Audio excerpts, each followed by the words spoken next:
We've got breaking news from the NFL where the Kansas City Chiefs have acquired linebacker Josh Uche from the Patriots.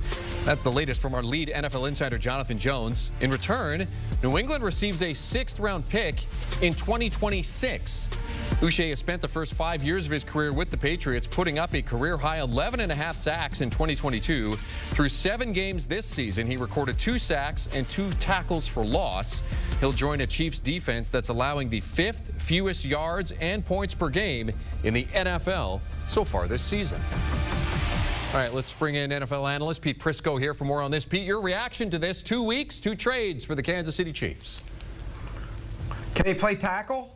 I mean, they need a tackle in the worst way. That's the problem with that team right now, is their offensive tackles aren't very good. But as far as adding a guy like Uche, here's why they need to bring him in.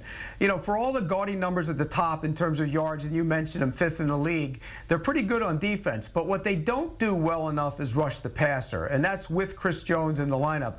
They're 21st in the league in sacks per game, 2.1. It needs to be better than that. They don't take away the ball. They're only taking it away 1.1 times per game, which is middle of the road. So you combine that with a guy like Uche, who in his career has been a good pass rusher, a situational pass rusher, a tough physical football player. It makes sense. You're not giving up anything. You're going for it this year again. Why not give up the 6th-round pick for a guy who can help your pass rush? Pete, how do the Chiefs keep doing it here? Because there's shades of the New England Patriots when they had their dominant dynasty years, and the fact that they just find ways to bring in players and just continue a rich get richer type of scenario here.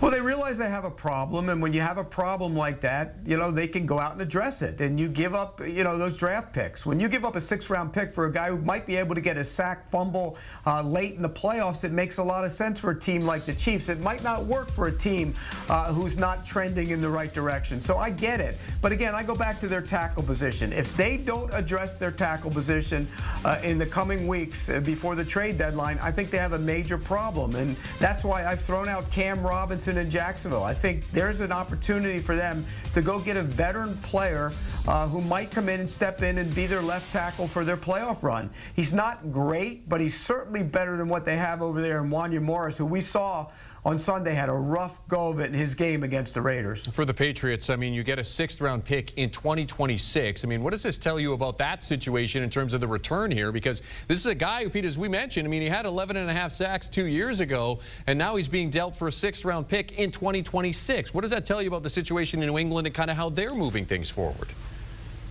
Well, Jeremy, 2 years ago is a lifetime in terms of what it means in the NFL. He's only had 5 sacks the last 2 years, and clearly there was a disconnect. He was a healthy scratch, maybe on Sunday, maybe in large part because they were going to deal him. But, you know, there's been issues involving that staff and him. I don't think that they've actually warmed to him. So it makes sense. If you don't have a guy you want to play, go get something for him. Look, 6th-round picks, I hate to say it, but a 6th-round pick has been a very valuable asset in the New England community in the past.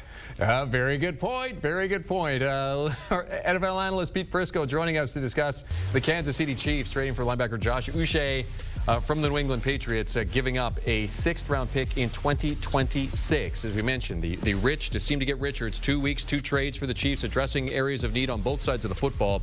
They remain the favorites to three-peat as Super Bowl champions here, sitting at plus 440.